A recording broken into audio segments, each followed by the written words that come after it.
성경 보겠습니다. 오늘 하나님의 말씀 여호수아 3장 6절입니다. 여호수아서 3장 6절. 우리 여호수아서 3장 6절 한 목소리로 같이 읽겠습니다. 같이 읽습니다. 시작. 여호수아가 또 제사장들에게 말하여 이르되 언약궤를 메고 백성의 앞서 건너라 하매 곧 언약궤를 메고 백성의 앞서 나아가니라. 아멘.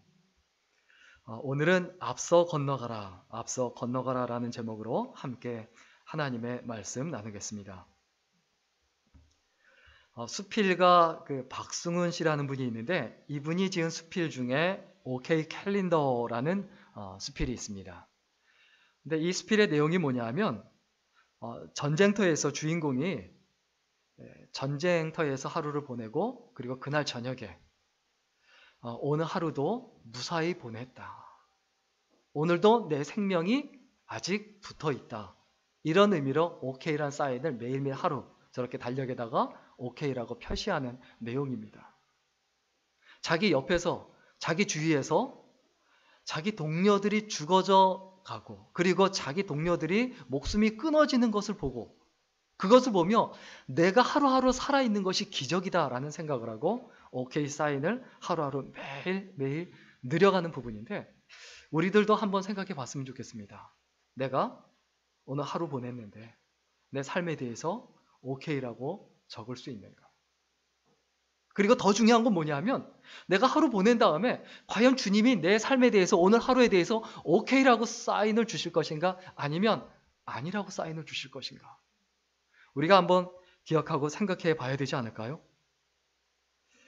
오늘 본문의 이스라엘 백성들은 모세의 죽음으로 아주 숙연해져 있었습니다.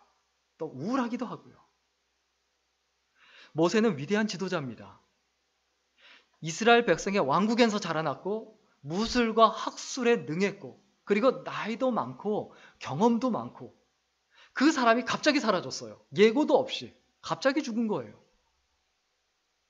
그때 여호수아가 대신해서 지도자가 됐지만 여호수아는 역량이 너무 모자라요.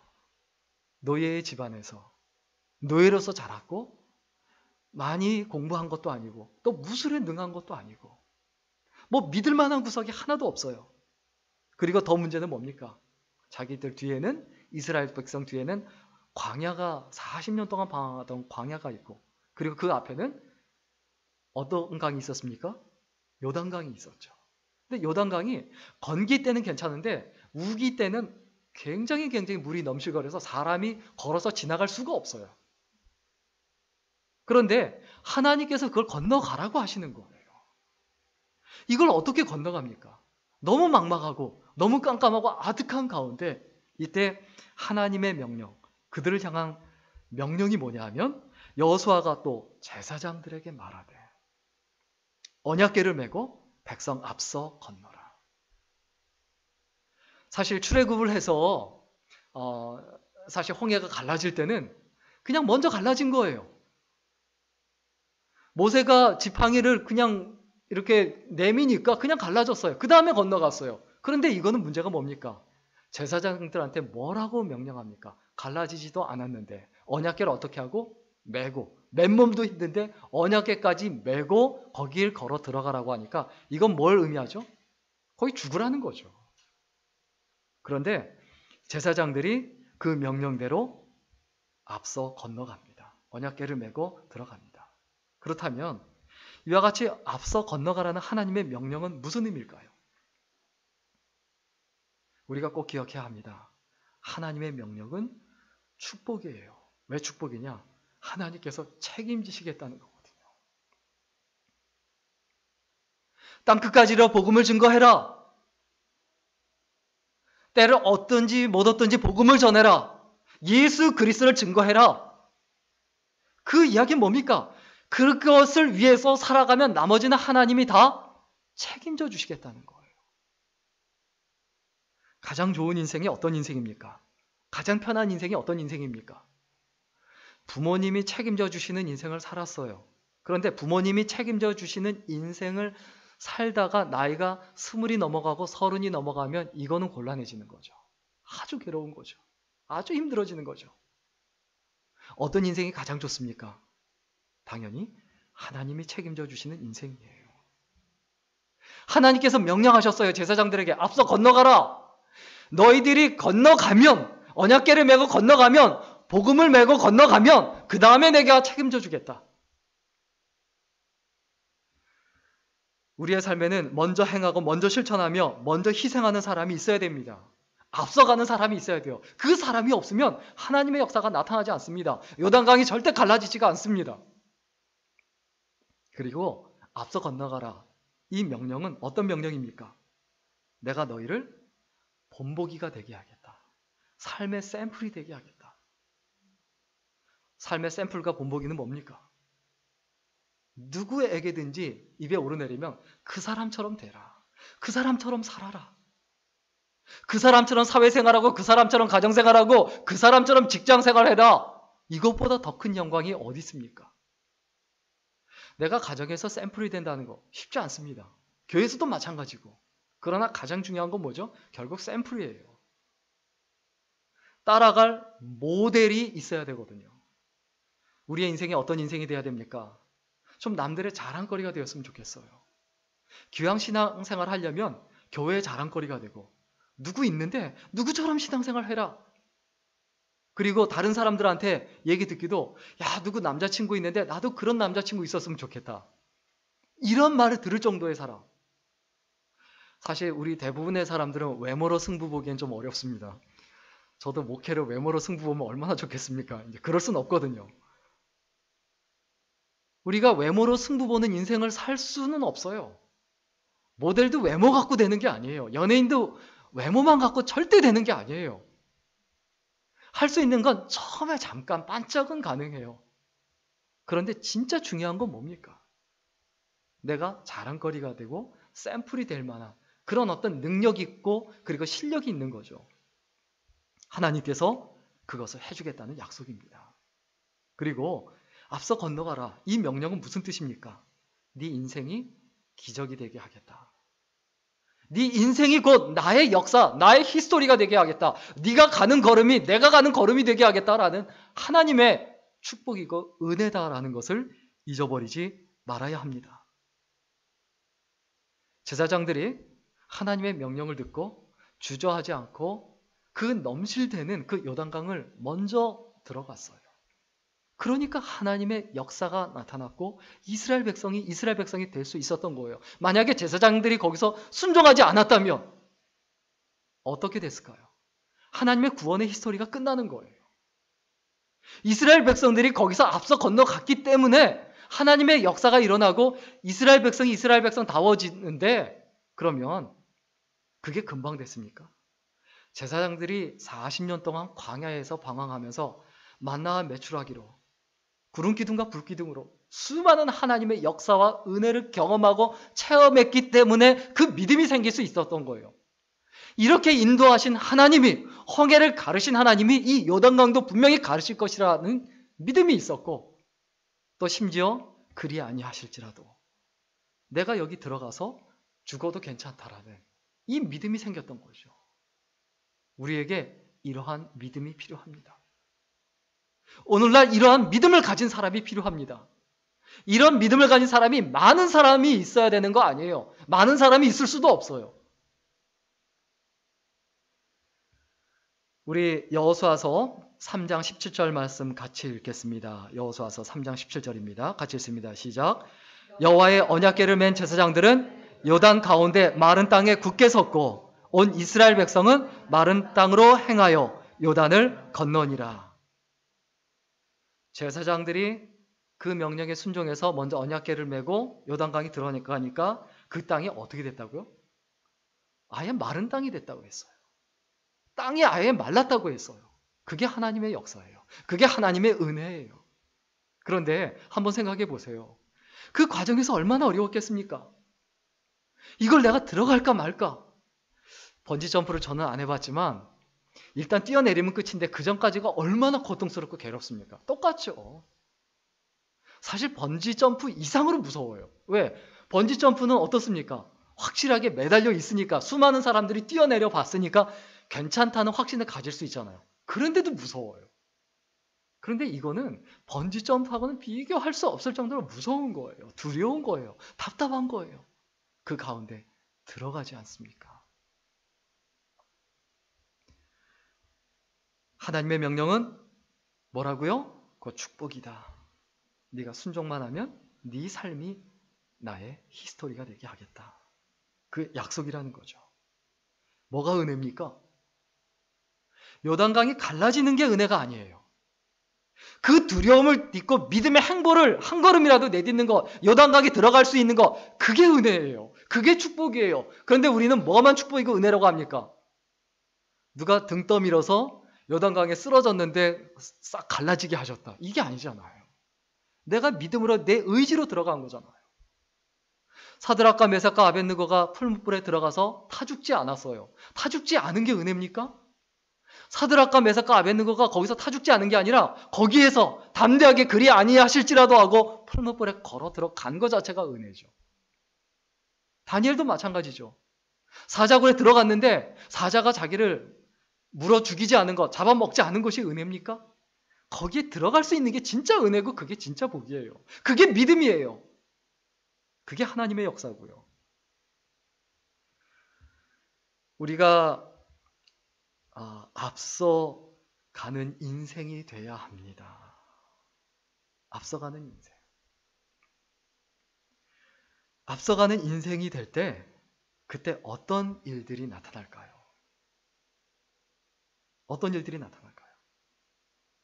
내가 앞서가야지만이 하나님을 따라가는 인생이 됩니다.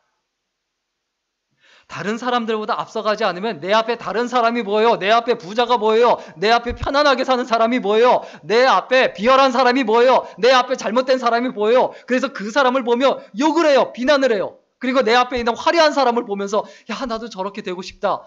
내 앞에 배경이 좋은 사람을 보면서 야 나도 저런 배경에 태어났으면 얼마나 좋을까. 늘 부러워하기만 하는 거예요. 그리고 열등감만 느끼며 사는 거예요. 그러나 앞서가 보세요. 믿음의 걸음을 먼저 가보세요. 하나님만 보이거든요. 다른 사람이 보이지 않거든요. 내가 앞서 건너가야지만이 진정으로 하나님을 따라가는 사람이 됩니다. 사람은 모두 누구나 다 자기 삶의 무게가 가장 무겁게 느껴집니다. 내 삶이 가장 답답하고요. 다른 사람이 암에 걸린 것보다 내가 감기 몸살 걸리는 게 더 심각해요. 자기 삶의 무게가 무겁거든요. 어차피 힘들고 어차피 다 어려워요. 제일 편한 게 뭡니까? 죽는 거거든요. 정규직에 가면 뭐 편할 것 같아요? 산 넘어 산입니다. 정규직 안에 있으면요, 그 안에서 또 경쟁이 있어요. 비정규직일 땐 정규직에 가는 게 그렇게 부럽지만 거기 가면 밀려나면 그냥 끝이거든요. 자, 한번 물어보고 싶어요. 가늘고 길게 가는 게 좋습니까? 짧고 굵게 가는 게 좋습니까? 근데 문제는 가늘고 짧게 가는 이 인생이라는 게 이게 문제죠. 근데 점점 그 돈의 논리로 자본주의 사회이기 때문에 조금 받는 사람이 더 오래 버티거든요. 사실 시대가 아무리 봐도 인간의 본성이 악하기 때문에 세월이 좋아질 것 같죠. 솔직히 이야기합니다. 제가 뭐 아무래도 사회학을 공부했기 때문에 좀 보면 사회학자들이나 역사학자들이 보는 견해, 미래학자들이 보는 견해는 그렇게 점점 좋아질 거라고 보지 않습니다. 세상에 기대지 마세요. 내가 강해져야 돼요. 내가 강해지고 내가 능력 있고 내가 힘이 써지면 어느 세상이든 상관없어요. 내가 힘 있고 강해지고 능력 있는 방법이 뭡니까? 하나님을 따라가면 하나님께서 책임져 주시고 하나님께서 내 삶을 통해 역사하거든요. 나를 중심으로 모든 것이 돌아가게 돼 있거든요. 무엇이 중요합니까? 하나님을 바라보며 담대해야 돼요. 내가 이 험한 세상에서 아무 짐도 지지 않고 그냥 헐가문하게 살아가면 그러면 편할 것 같죠. 세상에서 제일 편한 사람들이 홈리서여야 합니다. 그렇죠? 노숙자들. 져야 될 짐이 없거든요. 노숙자 하시든지요. 그렇게 생각하지 않잖아요. 인생의 여정을 가면서 내가 뭔가 짐을 지려고 해야 돼요. 자, 여행을 가려고 합니다. 소풍을 가려고 합니다. 피크닉을 가려고 합니다. 좋은 여행이 되려면 어떻게 해야 되죠? 가서 맛있는 거 먹으려면 잔뜩 싸질머지고 가야 되거든요. 좋은 여행이 되려면 그만큼 준비를 많이 해야 되거든요. 내 인생도 소풍과 같은 내 인생도 진짜 좋은 여행이 되고 좋은 시간이 되려면 그만큼 내가 짐을 져야 돼요. 시대마다 지고 가야 될 짐이 있습니다. 모세 시대에는 모세가 출애굽이라는 짐을 져야 했어요. 여호수아는 가나안 땅을 정복해야 된다는, 목숨을 걸고 가나안 땅을 정복해야 된다는 그 짐이 있었어요. 베드로는 교회를 세워야 된다는 짐이 있었습니다. 사도 바울은 이방인들에게, 누군지도 모르는 이방인들에게 복음을 전해야 된다는 심적 부담과 압박감 가운데 매일매일 살아갔어요.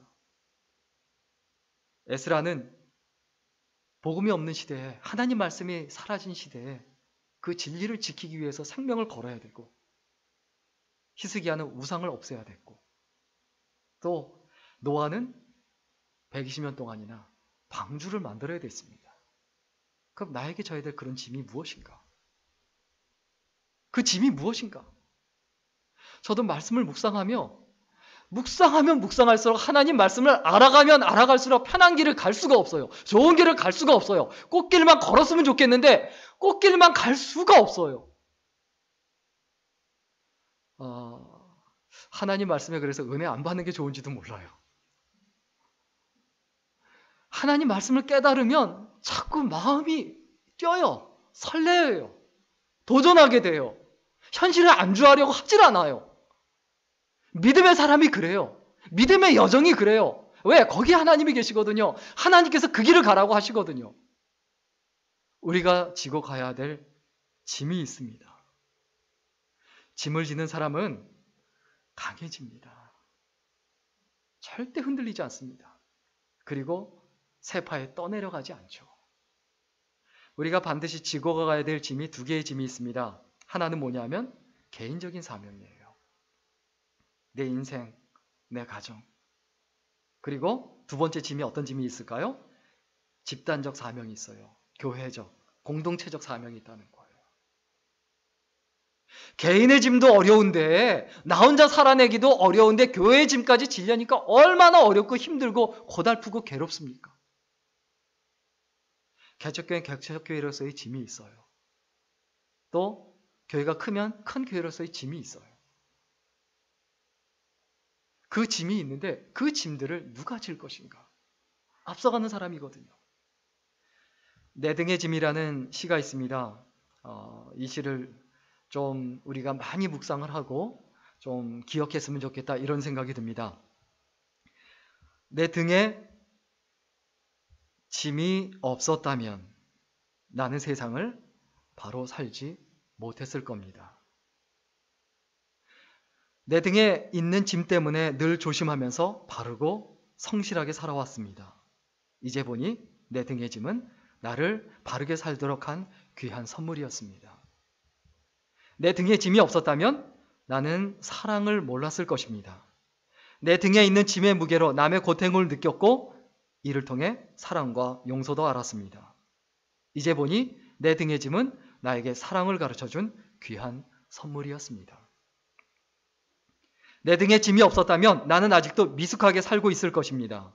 내 등에 있는 짐의 무게가 내 삶의 무게가 되어 그것을 감당하게 하였습니다. 이제 보니 내 등의 짐은 나를 성숙하게 한 귀한 선물이었습니다. 내 등에 짐이 없었다면 나는 겸손과 소박함의 기쁨을 몰랐을 것입니다. 내 등의 짐 때문에 나는 늘 나를 낮추고 소박하게 살아왔습니다. 이제 보니 내 등의 짐은 나에게 기쁨을 전해준 귀한 선물이었습니다.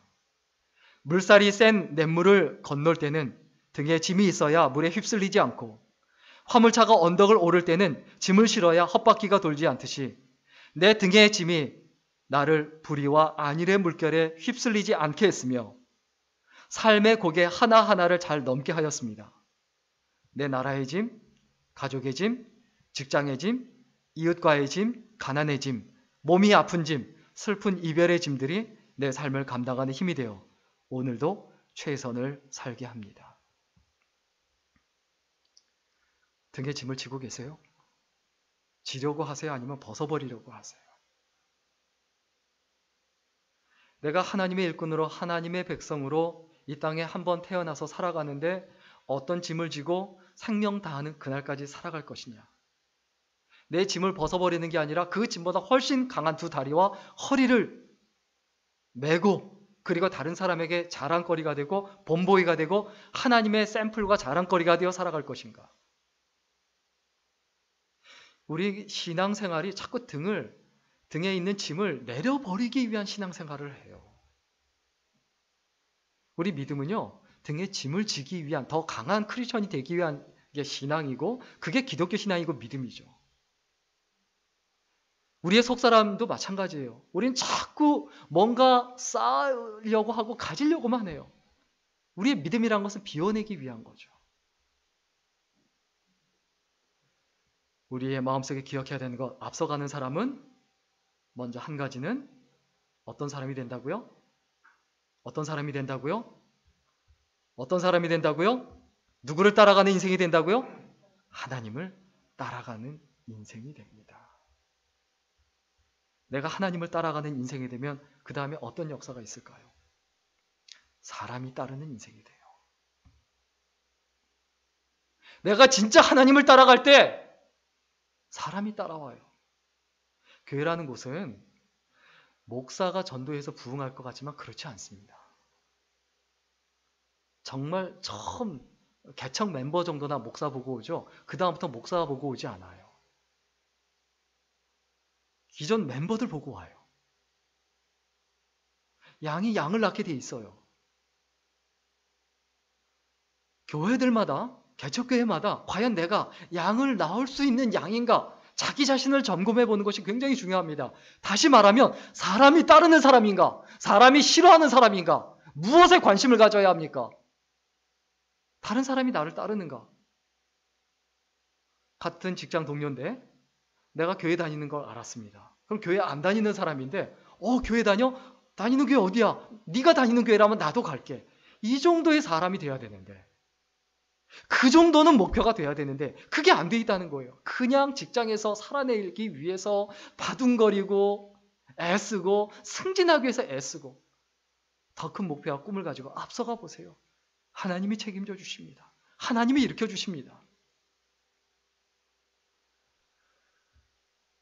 우리 주변에 있는 사람에게 평생을 살면서 혹시 이런 말 들어보는가? 나도 당신처럼 살고 싶습니다. 나이가 몇 살이든 당신처럼 살고 싶습니다. 당신처럼 되고 싶습니다. 그런 말 들어본 적 있으세요? 우리 예수 믿는 사람이 그 정도 욕망은 가지고 살아야 되지 않을까요? 수많은 사람들이 돈이 많은 사람을 따르고 싶어 합니다. 사실은 돈을 따라가는 거죠. 어렸을 때는 잘생긴 사람, 예쁜 사람을 따라가고 싶어 합니다. 그런데 나이가 들면요, 그렇지 않아요. 저는 옛날에 이제 가수 중에 이승환, 이승철 그 시대죠. 미안합니다. 옛날 사람이라. 근데 이승철을 개인적으로 이제 한 사람 건너서 제 친구의 친구거든요. 그래서 어떻게 사는지 알아요. 개차반도 그런 개차반도 없대요. 이거 전달되면 안 되는데. 그리고 독실한 불교 신자예요. 그리고 맨날 옛날 뭐 이렇게 나온 거 뭐 방송에 보면 묵주 차고 나와요. 근데 어느 날 갑자기 신앙생활을 하게 되는 거예요. 그리고 딸을 데리고 방송에 나왔는데 방송에서 애한테 주기도문을 외우게 하더라고요. 신기하다. 어떻게 된 건가? 알고 봤더니 연상인 사람하고 결혼을 했는데 그 연상인 사람이 신앙이 굉장히 좋다는 거예요. 교회에 나가게 되고 신앙생활하고 재혼을 했지만 그렇게 결혼을 해서 그 인생과 그 삶이 무난하고 잘 풀리잖아요. 우리가 무엇을 기억하고 무엇을 생각해야 합니까? 전에는 화려한 것 쫓고 멋있는 것 쫓았는데 결혼 생활도 신앙적인 관점에서 정말 가정 자체를 생각하고 더 멀리 보고 넓게 보니까 그런 선택을 하는 거죠. 어떤 사람은 좋은 직장을 가진 사람을 따르고 싶어 합니다. 어떤 사람은 정말 높은 위치, 화려하고 멋있는 그 위치에 있는 사람을 따라가고 싶어 합니다. 그런데 앞서 건너가는 사람은 어떻습니까? 어깨를 메고 요단강에 먼저 들어갑니다. 어떻게 보면 우리들이 그런 사람일 수 있어요. 너희는 왕 같은 제사장이다. 단순한 제사장이 아니고 어떤 제사장이요? 왕 같은 제사장. 그게 우리들일 수 있어요. 우리가 앞서 건너가면 그 다음에 다 따라와요. 앞서 건너가지 않으면 아무도 안 들어가요. 요단강을 건너는 역사가 일어나질 않아요. 요단강이 갈라지는 역사가 나타나질 않아요. 70년대까지만 해도 초등학생에게 제일 존경하는 인물이 누구냐 그러면 최소한 50%가 부모님이라고 합니다. 그런데 요즘에는 제일 싫어하는 사람이 누구냐 그러면 70%가 부모님이래요. 시대가 엄청나게 바뀐 거죠. 우리가 어떤 사람이 돼야 합니까?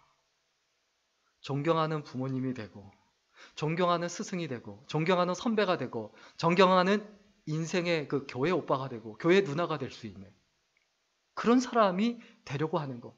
사람이 따라오는 사람이 되는 것. 이게 우리들의 삶의 방향이 되어야 되지 않을까요? 조용교회가 어떤 교회가 좋은 교회입니까? 내가 좋은 크리스천이 될 수 있는 교회가 좋은 교회예요. 내가 진짜 하나님 보시기에 합당하고 아름다운 크리스천으로 살아갈 수 있는 교회가 그게 진짜 교회예요. 화려한 교회가 아니라 숫자가 많은 교회가 아니라 내가 진짜 진정으로 하나님을 바라보고 하나님을 의지하며 내 인생의 전부가 하나님이 되도록 해줄 수 있는 교회. 아무것도 보지 않고 그 어떤 것도 보지 않고 하나님만 볼 수 있는 교회. 사실 개척교회는 그것을 위한 환경은 정말 좋거든요. 사람을 볼 게 없기 때문에 우리가 하나님 앞에 늘 기억해야 합니다. 좋은 교회를 좋은 교회로 만드는 것은 나에게 달려있다.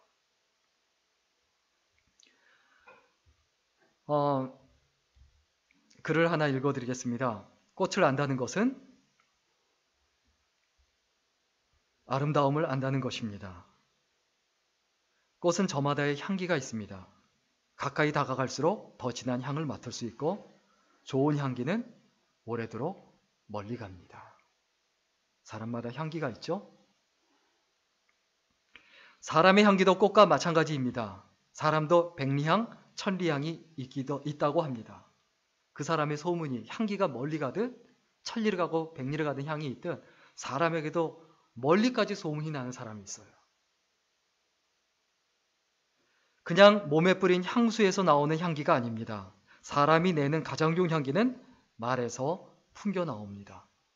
마음이 담긴 따뜻한 말, 사랑이 가득 담긴 언어는 그 향기가 멀리 갈 뿐만 아니라 그 향기가 오래오래 남습니다. 인간에게 풍기는 인격의 향기는 바람이 없어도 상대에게 전달됩니다. 오늘 좀 이 시간 말씀을 묵상하며 나의 향기가 어떤 향기가 한번 생각해 봐야 되지 않을까요? 내 옆에 있는 사람이 나에게서 어떤 향기를 느낄까? 더럽고 추한 향을 느낄까? 아주 불편한 향을 느낄까? 아니면 나에게서 정말 따뜻하고 소중하고 옆에 있는 그 아름다운 향을 느낄까? 이 세상에 내가 선택한 결정이 좋은 결정인지 아닌지 알 수 있는 사람은 아무도 없어요. 내일을 살아본 사람은 아무도 없거든요. 사실 요단강에 들어가면서 이게 좋은 선택인지 아닌지 옳은 선택인지 아닌지 이걸 알 수가 없어요. 그런데 하나님의 명령만 믿고 나아가는 거죠. 그리고 내가 하나님께서 기뻐하시는 결정을 했다면 이것은 하나님께서 기뻐하시는 거니까 하나님께서 책임지실 것이다 라는 담대함을 가지고 믿음으로 한 걸음씩 나아가야 되죠. 우리 마음에 기억해야 합니다. 생각하는 대로 살지 않으면 사는 대로 생각합니다. 또 마찬가지로 내가 믿음대로 살지 않으면 내가 살아가는 대로 믿어요. 형편대로 믿어요. 돈 없으면 불행하다. 그렇습니까? 그렇지 않아요. 세상에서는 직장 좋고 학력 좋고 여건 좋고 배경 좋고 인물 좋고 이런 세상적인 좋은 것들이 좋아야 인생이 행복할 것이라고 말하지만 성경은 그렇지 않습니다. 하나님이 나의 목자가 되시는 게 중요해요. 내가 요단강에 벗개를 메고 들어간다 할지라도 하나님이 나의 인도자고 그리고 하나님이 내 인생을 책임져 준다면 그게 진짜 행복이죠.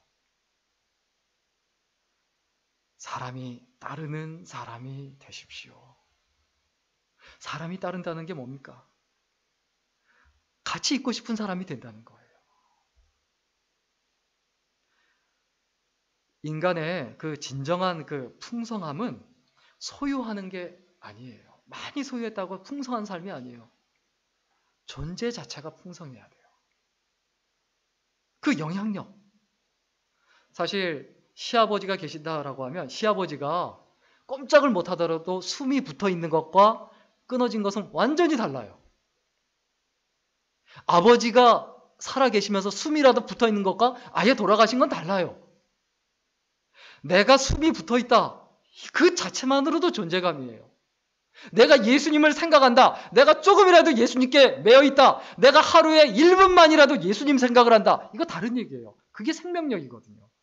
그런데 여러분 확실히 믿으세요. 여러분에게 생명력이 있어요. 여러분 하루에 잠깐이라도 예수님 생각한다니까요. 물론 딴 생각할 때가 너무 많아서 그렇지. 자, 검은 원을 그림에다가 검은 원을 그렸어요. 새까맣게 그렸어요. 그럼 검은 원이 검은 원으로 존재하려면 전제 조건이 있습니다. 그게 뭐죠?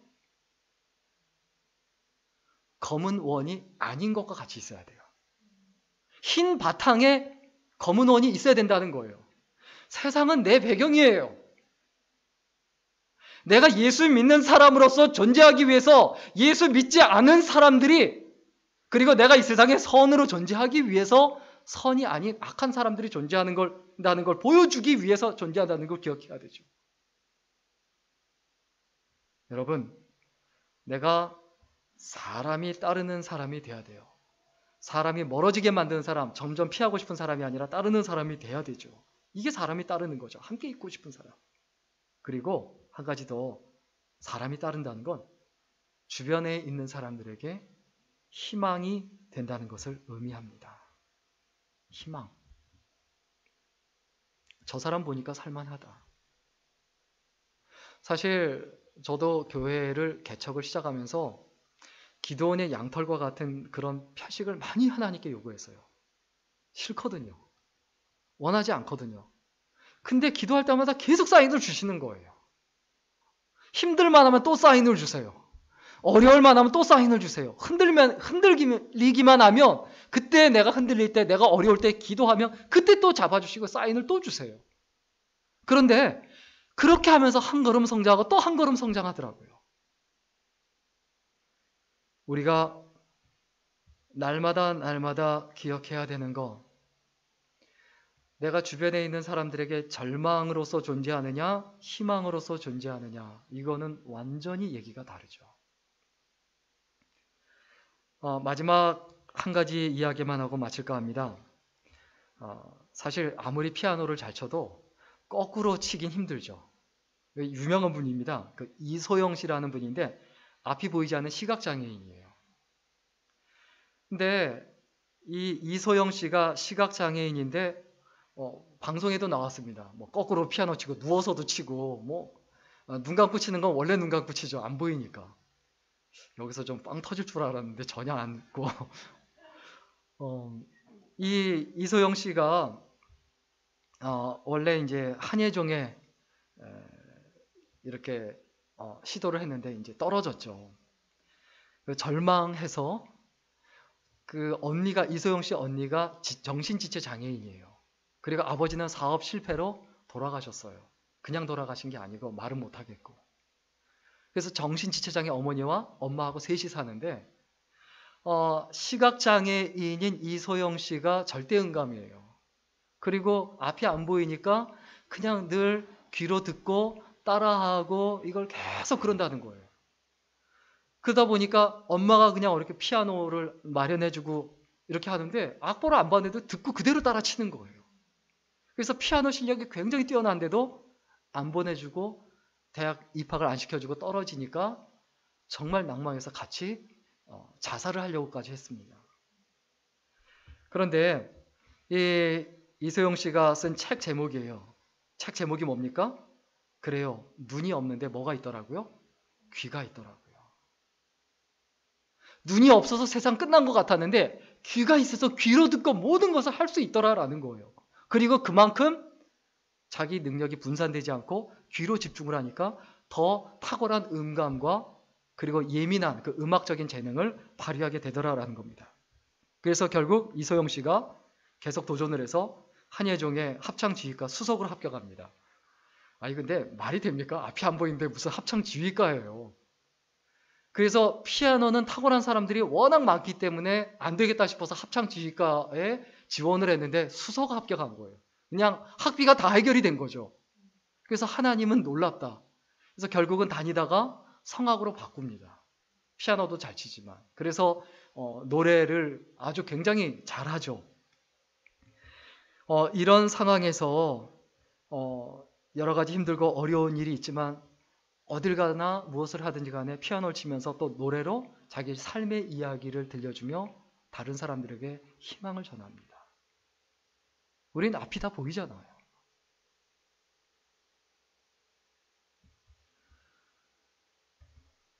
이분이 그 책에서 한 구절 좀 이렇게 발췌해 왔는데 이런 부분이 있습니다. 너무 억울했어요. 죽으려면 죽을 수도 있었지만 인생이 너무 아까웠어요. 여기서 끝이 아닌데 할 일이 남아있는데 죽기가 싫었어요. 눈이 없는데 귀가 있는 것, 그게 제 희망입니다. 들을 수 있는 것만으로도 행복해요. 사실 희망을 찾기까지 많이 힘들었어요. 그런데 희망은 없어서가 아니라 찾지 않아서 안 보였던 거였어요. 우리가 불행한 일이 닥치더라도 힘든 일이 있더라도 절대 낙심하지 말아야 합니다. 힘들고 어려울 때, 어려운 일이 닥쳤을 때 무슨 생각을 해야 됩니까? 앞서 건너가라. 이 자리가, 이 어려운 자리가 어떤 자리냐? 내 믿음이 드디어 빛을 발할 자리다. 내가 하나님 앞에 기도하고 말씀을 묵상하고 신앙생활을 하던 것이 드디어 꽃을 피우고 열매가 맺힐 시간이다라는 것을 분명히 기억해야 합니다. 어려움이 없으면 열매도 없어요. 땅에 떨어져서 그래서 땅에 묻혀서 썩어지지 않으면 열매 자체가 없어요. 요단강에 들어가지 않으면 절대 열매가 없습니다. 오늘 메시지를 마칠까 합니다. 앞서 나가면 먼저 복을 받고 사람이 따르는 인생이 됩니다. 내가 앞서 나가야 되겠다. 내 주변에 있는 사람에게 언젠가 우리의 호흡이 끊어질 텐데 우리의 임종을 지켜보는 이들에게 나처럼 사십시오. 나처럼 사는 것이 옳습니다. 이렇게 말할 수 있는 사람. 부끄럽게 나처럼만은 살지 마십시오. 또 자식들에게 나 같은 남편은 만나지 마라. 이런 사람이 되지 말아야 되죠. 나 같은 여자친구, 나 같은 아내는 만나지 마라. 이런 사람은 되지 말아야죠. 우리의 마음속에 여호수아서 3장 6절 말씀을 꼭 기억하고 생각하며 어떻게 살 것인가. 다시 한번 돌이켜보며 그리고 다시 한번 각오하고 결심하는 귀한 인생, 소중한 인생이 될 수 있기를 주의 이름으로 간절히 축원합니다.